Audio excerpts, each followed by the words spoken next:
Assalamualaikum warahmatullahi wabarakatuh. Alhamdulillahirobbilalamin. Bertemu lagi dengan saya, Ika Kristiawati, mahasiswa ekstensi S1 Keperawatan S2 Utomo, Boyolali. Dalam kesempatan hari ini, marilah kita bersama belajar dan mengupas tas siaga bencana. Kita adalah warga negara Indonesia, di mana kita tinggal di negara Indonesia tercinta ini. Negara Indonesia merupakan negara yang terdiri dari beberapa pulau dari Sabang sampai Merauke, yang di dalamnya mempunyai kekayaan sumber daya alam yang beraneka ragam dan sangat melimpah. Negara Indonesia adalah salah satu negara dengan rawan bencana alam. Kabupaten Boyolali yang terdapat di Provinsi Jawa Tengah merupakan salah satu kabupaten yang juga rawan atas bencana alam. Bencana alam yang sering terjadi di Kabupaten Boyolali meliputi letusan Gunung Merapi, gempa bumi, tanah longsor, banjir, kebakaran, dan angin puting beliung. Sudah kita ketahui bersama, bencana alam bisa terjadi dimanapun dan kapanpun. Oleh karena itu, penting sekali kita menyediakan atau siap dengan tas siaga bencana. Apa sih tas siaga bencana itu? Tas siaga bencana adalah tas yang berisi kebutuhan rumah tangga yang kita butuhkan secara darurat pada saat terjadi bencana alam. Perlu kita ketahui dan harus kita pahami, alangkah baiknya tas siaga bencana ini kita memakai tas yang berbentuk tas ransel atau tas punggung. Karena dengan tas ransel ini bisa mempermudah dan sangat praktis apabila terjadi bencana alam secara tiba-tiba, tas ini bisa kita bawa sedemikian hingga.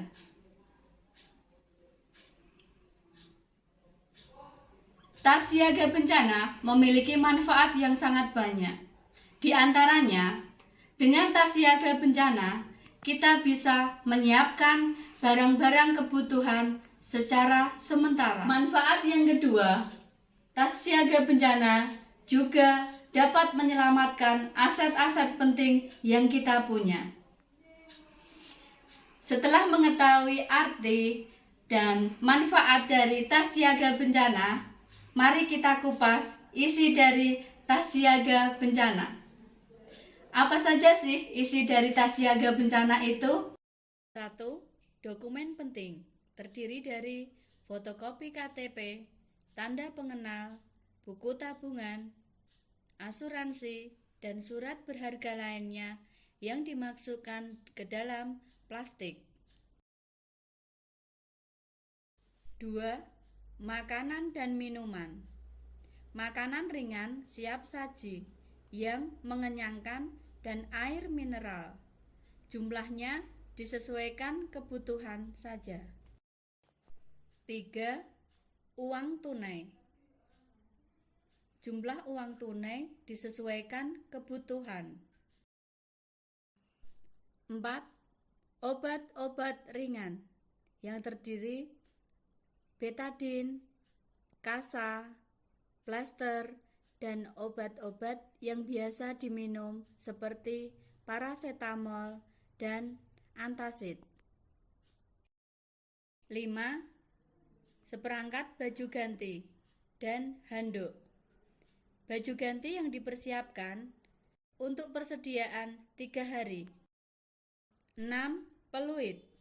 Peluit kita persiapkan untuk memanggil bantuan jika kita sedang membutuhkan bantuan. 7. Peralatan mandi.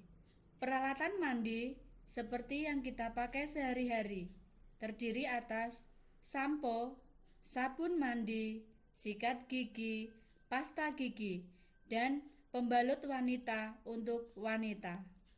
8. HP, charger, power bank.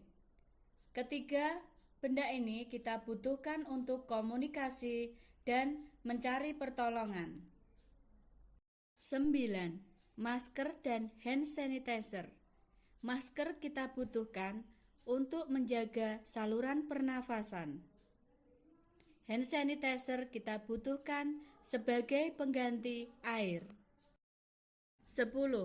Tisu basah dan tisu kering.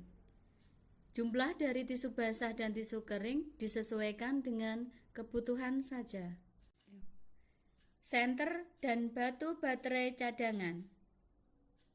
Barang ini digunakan sebagai penerangan di saat kita terjadi bencana alam.